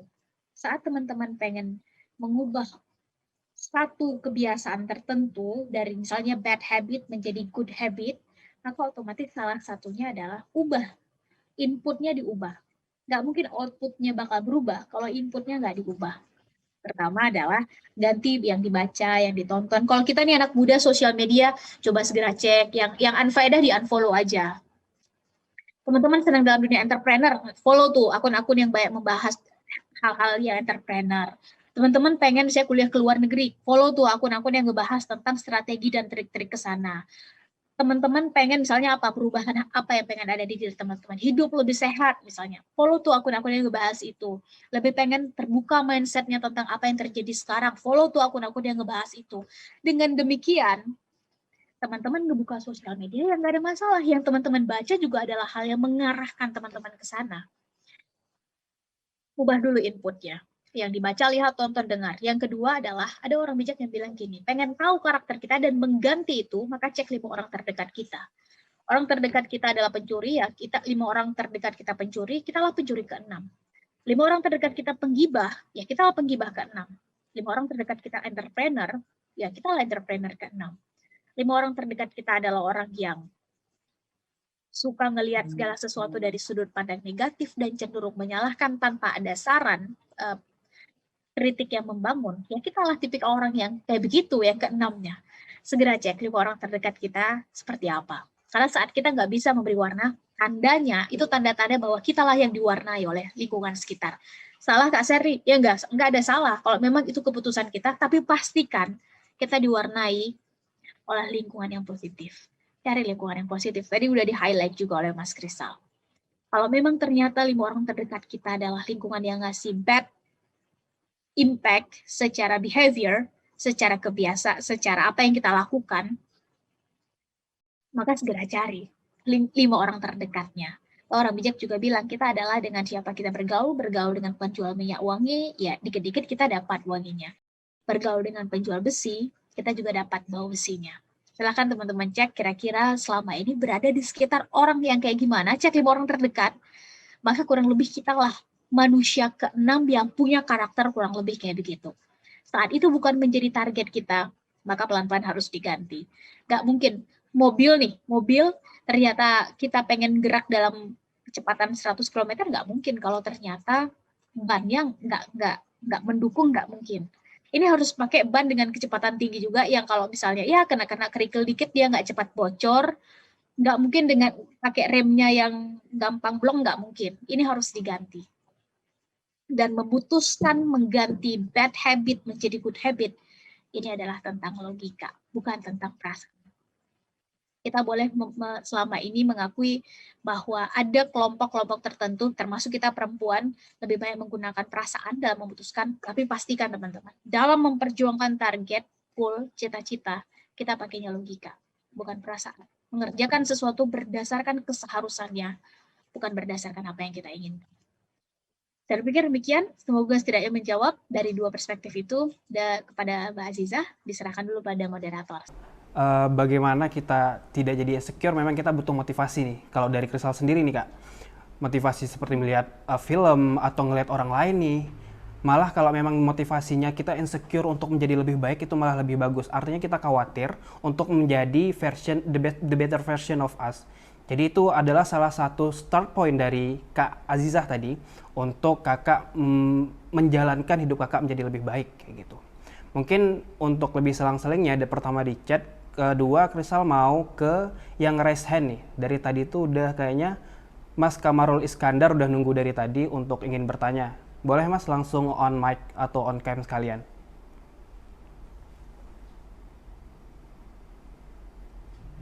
Halo Mas Kamarul. Halo. Oke, silakan Mas. Halo Pak. Halo Pak. Tadi mohon maaf sebelumnya saya nggak bisa on cam karena sinyal di daerah saya di Aceh ini sedang terkendala. Ya, terima kasih kepada Kak Sherly yang telah mempresentasikan tadi, cukup luar biasa materinya ya. Kak, ini saya ingin bertanya Kak, apa suara saya terdengar jelas yang pertama nih Kak? Terdengar jelas. Iya. Terima kasih. Ini saya ingin bertanya, menurut Kak Sherly, apa saja yang harus kami lakukan sebagai generasi milenial atau mahasiswa dalam mengembangkan soft skill dan hard skill kami yang kompeten dan potensial dalam jangka panjang di era industri 4.0 menyongsong 5.0 serta untuk menghadapi bonus demografi yang akan datang. Dan menurut Kak Shirley, apa saja tantangan yang dihadapi dalam mengembangkan soft skill dan hard skill tersebut? Itu saja dari saya, Kak. Baik, Shirley izin langsung menjawab. Gimana, boleh Mas Krisal? Menjawab aja, Mbak. Oke, baik. Terima kasih sebelumnya kepada Bang Kamarul Iskandar. Salam hormat Shirley untuk Bang Kamarul Iskandar di sana. Shirley izin langsung menjawab. Semoga di sisa waktu yang ada ini bisa menjawab dengan baik. Menurut Shirley ini pertanyaannya sangat luas dan sebetulnya beberapa tadi udah ada dalam materi pemantik tadi. Tapi Shirley ingin sampaikan begini, bicara tentang soft skill, ini kuncinya cuma satu, soft skill. Nggak ada soft skill yang nggak bisa dipelajari. Semua soft skill itu bisa dipelajari. Dan kalau Shirley boleh langsung sampaikan, menurut timeshighereducation.com, ini ada setidaknya 11 skill yang di zaman di digital age ini penting untuk kita anak muda kuasai, karena biasanya ketika udah lulus 11 skill ini sangat dibutuhkan, tapi ternyata relatif sedikit para graduates kita anak muda yang lulus perguruan tinggi gitu, kurang lebih, yang menguasai skill ini. Ini adalah 11 skillnya, nggak apa-apa di screenshot karena Shirley nggak bisa menjelaskan satu persatu. Mulai dari komunikasi sampai leadership, ini adalah soft skill yang dibutuhkan menurut Times Higher Education di digital age. Apapun profesi yang teman-teman ambil ke depan, apapun yang teman-teman lakukan ke depan, pada akhirnya 11 soft skill ini penting untuk setidaknya secara dasar ada di kita. Dan Shirley mengamini hal ini. Kalau hard skill kan ya teman-teman misalnya yang memang fokusnya adalah dalam dunia web development, otomatis hard skill-nya akan berbeda dengan mereka yang dalam dunia bahasa otomatis. Jadi ini adalah ya keseimbangan hard skill yang teman-teman dapat, misalnya 4 tahun belajar di universitas dapat apa gitu, otomatis ini sesuai dengan jurusan teman-teman masing-masing. Tapi kalau ini didapatkan, kalau saya boleh menyimpulkan, ini action oriented. Apakah teori komunikasi nggak ada? Kasih banyak. Apakah teori problem solving dan critical thinking nggak ada? Banyak. Sampai ke bawah leadership, apakah teori leadership itu nggak ada? Banyak. Mulai dari self leadership, collaborative leadership, banyak teorinya. Tapi untuk mengukur kemampuan komunikasi seseorang, suruh dia ngomong dalam waktu singkat. Cuma ada waktu 3 menit, bisa nggak dia ngomong secara efektif dan efisien? Itu cara mengukur komunikasi seseorang. Ukur problem solving dan critical thinking. Segera cari masalah, kasih ke orang itu, segera cek berapa lama dia butuh untuk menyelesaikan masalah itu. Menstrukturkan cara dia berpikir itu butuh berapa lama.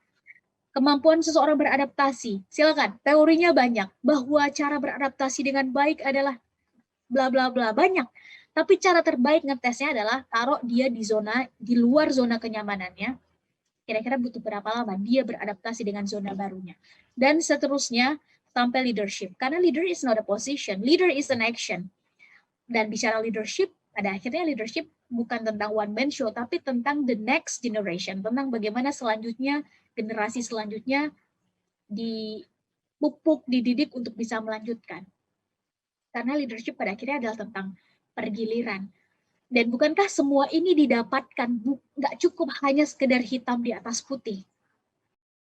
Ijazah yang didapatkan misalnya, teman-teman misalnya setelah lulus toga dipindah dapat ijazah nih.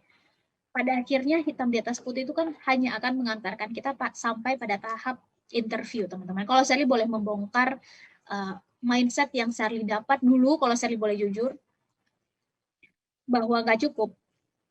Hard skill aja nggak cukup. Soft skill itu jelas harus dimiliki oleh kita semua anak muda, dan biasanya mayoritas soft skill ini didapat di luar kelas. Kalau sekarang berarti di luar zona-zona Zoom kayak begini, biasanya di luar dari kelas-kelas universitas lah, kelas-kelas yang kita memang mengikuti itu untuk mendapatkan syarat untuk mendapatkan ijazah, itu di luar dari situ.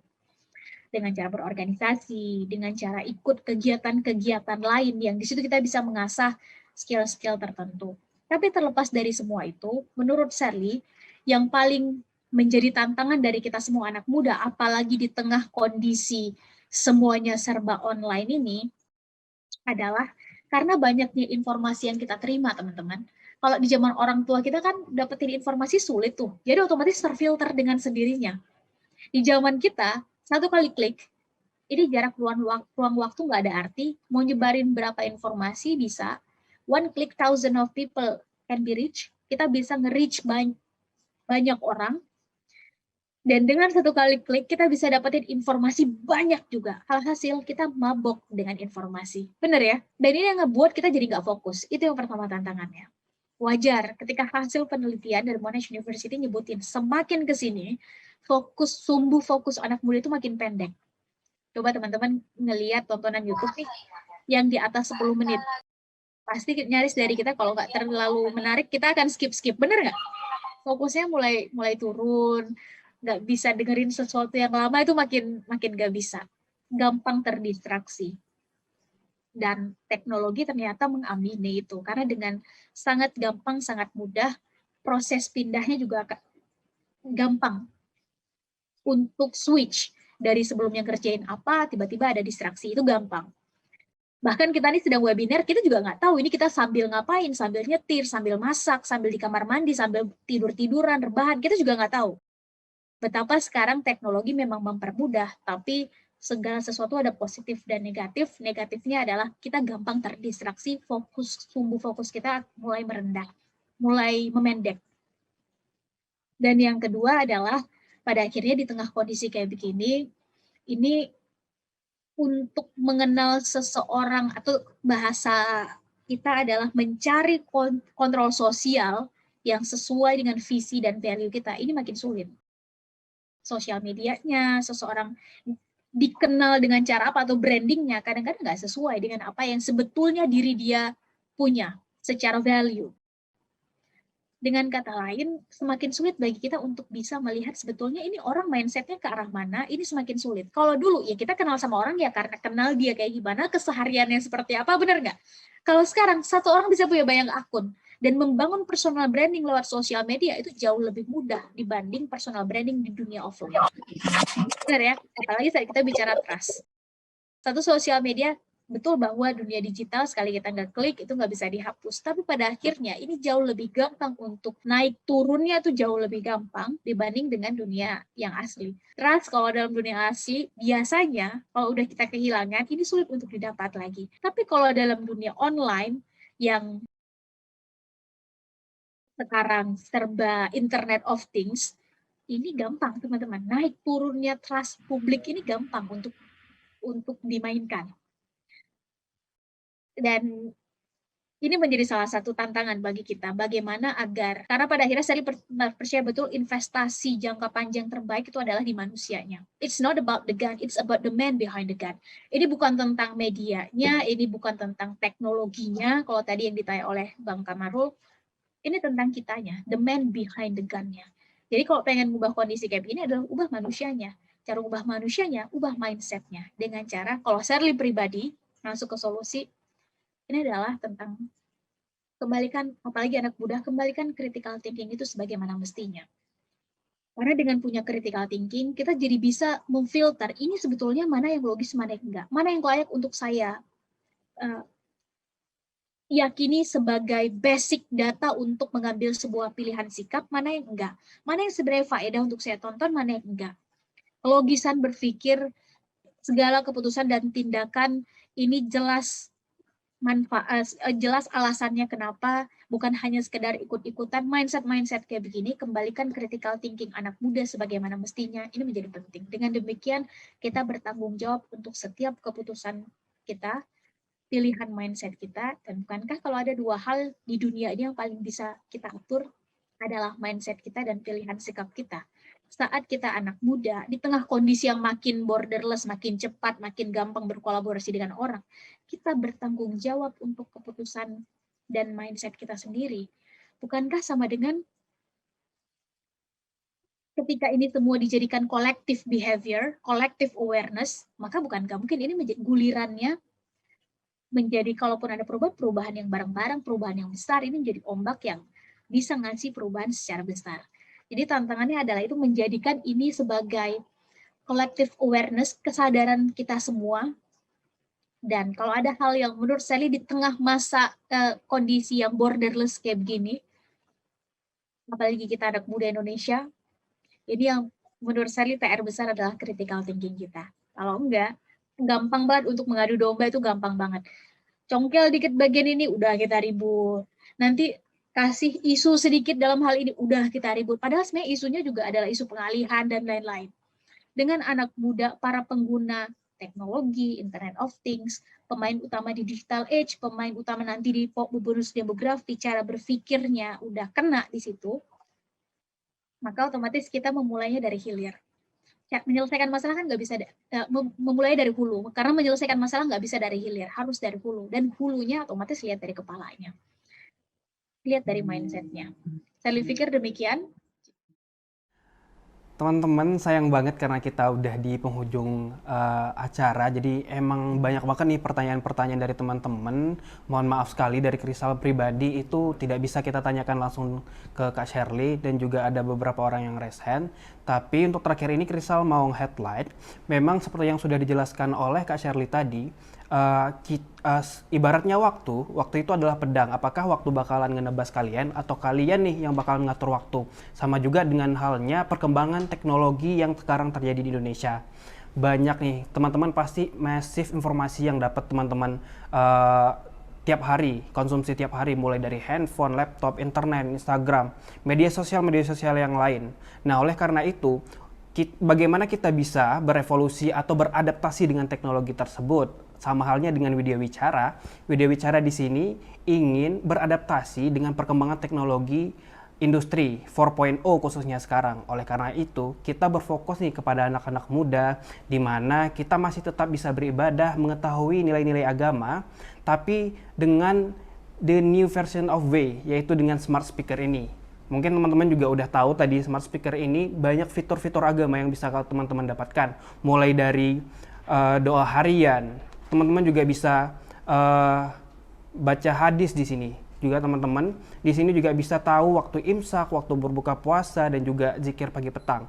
Dan smart speaker ini juga udah dilengkapi dengan teknologi-teknologi terkini nih. Mungkin teman pernah dengar namanya AI atau Artificial Intelligence dan NLP yang disebut Natural Language Processing. Nah, jadi ini smart speaker interaktif, teman-teman bisa nanyain apa aja, nanti Widya bakalan jawab nih teman-teman. Teman-teman bisa nanyain doa harian, Widya bakalan jawab, surat 30, atau teman-teman mau sambung ayat juga bisa dengan Widya. Jadi buruan, untuk webinar ini sebenarnya kita juga bakalan kasih tawaran khusus untuk teman-teman spesial, yang dimana awalnya harga dari smart speaker ini senilai 1.499.000. Hari ini kita potong jadi 899.000 khusus buat peserta webinar.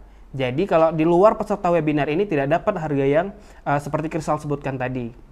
Jadi untuk lebih lanjutnya teman-teman bisa langsung ke Instagram widyawicara.id untuk tanya-tanya dan juga mengerti tentang smart speaker ini. Nah, selanjutnya kan udah nih, kita udah tahu mendapat materi yang banyak dari Kak Shirley, juga teman-teman untuk meningkatkan kinerja kita atau membuat evaluasi ke depan.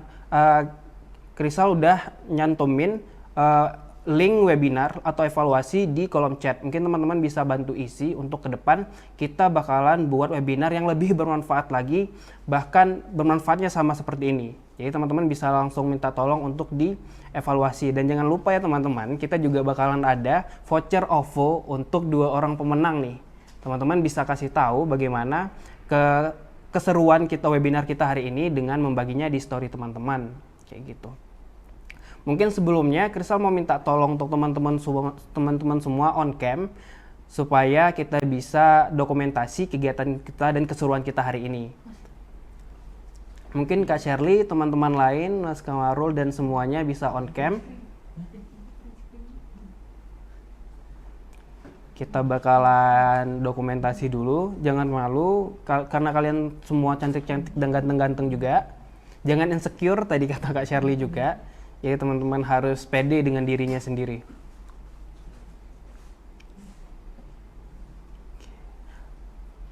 Oke. Ya, teman-teman bisa langsung on cam bagi yang lain. Terima kasih Kak Shirley, terima kasih semuanya. Krisal hitung dari 3 kali ya teman-teman, karena ini bakalan di print screen. 1, 2, 3. Sekali. 1, 2, 3. Oke, sekali lagi. 1, 2, 3. Siap. Terima kasih banyak Kak Shirley sudah hadir dan sudah menyempatkan waktunya. Meski Kak Shirley udah pamit, terima kasih juga semua teman-teman yang lain. Ada 80 orang, 90 orang untuk hari ini, menambah ilmu baru nih dari Kak Shirley. Kalau untuk mengenai informasi-informasi lebih lanjut, teman-teman bisa langsung ke Instagramnya Kak Shirley dengan materi-materinya. Kalau untuk yang ingin mengenal Islam lebih lanjut juga, teman-teman bisa langsung ke Instagram kita. Dan kita juga akan ada lomba pembuatan microblog dengan tema beribadah di tengah kesibukan, dan juga pemuda nih teman-teman yang mungkin konten kreator atau bisa juga biasanya membuat konten di Instagram, teman-teman bisa ikutan. Untuk info lebih lanjut nanti bakalan diinformasikan di Instagram widyawicara.id. Terima kasih teman-teman. Dari Kak Shirley mungkin ada kata-kata terakhir, remarkable statement, mungkin bisa langsung diberikan. Karena satu dan lain hal nih teman-teman, Kak Shirley harus pergi lebih cepat. Jadi terima kasih kepada teman-teman semua karena sudah hadir. Terima kasih lagi. Sekian dari Krisal. Assalamualaikum warahmatullahi wabarakatuh.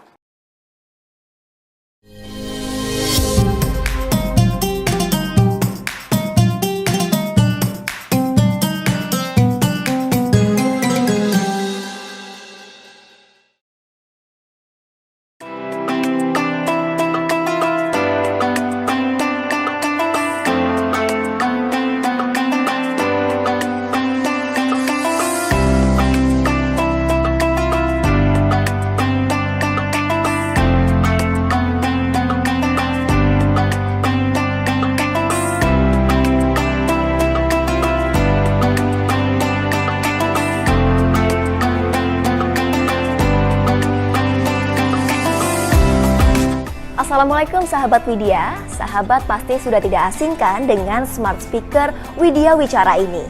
Smart speaker pertama dengan bahasa Indonesia yang merupakan karya anak bangsa. Sebelumnya perkenalkan, saya Cahya. Saya ingin ngasih tahu nih ke sahabat kalau smart speaker Widya Wicara ini sudah dilengkapi dengan artificial intelligence dan juga natural language processing yang bertujuan untuk mempermudah kamu dalam kehidupan sehari-hari. Wow, keren kan? Karya anak bangsa bisa secanggih ini. Untuk tahu lebih lengkapnya, mari kita simak berikut ini. Halo sahabat Widya, kamu tahu kan, di tengah kemajuan teknologi dan informasi yang sangat pesat ini, membuat terjadinya kemunduran karakter di kalangan anak muda saat ini. Contohnya, banyak anak-anak yang mulai jauh dari nilai-nilai Islam. Hal tersebut menjadi tantangan besar bagi orang tua dalam hal membesarkan dan juga mendidik anaknya dengan ajaran-ajaran Islam, seperti mengajarkan doa harian, surat-surat pendek, hadis harian, sampai menceritakan kisah Nabi kepada anaknya.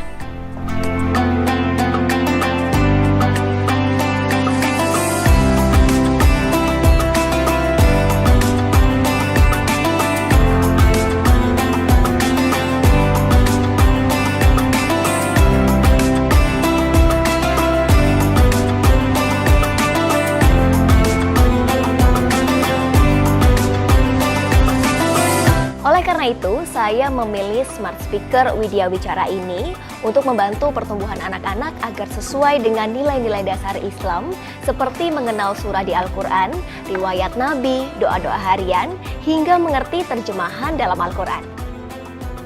Nah, bagaimana sih cara menggunakan smart speaker Widya Wicara ini? Simak baik-baik ya sahabat. Pertama, kamu harus sambungkan speaker dengan power adaptor. Kemudian, download aplikasi Widya Wicara di smartphone. Login menggunakan email yang kamu miliki. Sebelumnya, sambungkan dengan WiFi yang ada di sekitar kamu. Tunggu lampu LED Widya menjadi biru muda, dan speaker pintar ini siap untuk digunakan. Nah, di smart speaker Widya Wicara ini, kalian bisa tanya-tanya seputar Islam. Ibu coba tanya ya tentang doa harian. Hai Widya. Ya, Bacakan doa sebelum makan. doa sebelum makan. Baik, Widya bacakan doa sebelum makan. Doa sebelum makan. Temanku semua, sebelum makan, jangan sampai lupa berdoa agar setiap makanan yang kita makan menjadi berkah untuk diri kita. Allahumma barik lana fima razaqtana wa qina adzaban nar. Artinya, ya Allah, berkahilah kami dalam rezeki yang telah Engkau limpahkan kepada kami dan hindarkan kami dari siksa neraka. Dengan nama Allah yang Maha Pemurah lagi Maha Penyayang. Hadis riwayat Ibnu As-Sunni. Jadi sahabat Widya, bagi kamu yang ingin mengajarkan nilai-nilai Islam kepada anak-anak, Smart Speaker Widya Wicara inilah menjadi salah satu teknologi yang bisa membantu kamu mewujudkan hal tersebut. So, tunggu apa lagi? Segera miliki Smart Speaker Widya Wicara ini karena pertumbuhan anak-anak tergantung kepada orang tua yang peduli terhadap anak-anaknya. Goodbye! Wassalamualaikum warahmatullahi wabarakatuh. Ya, baiklah.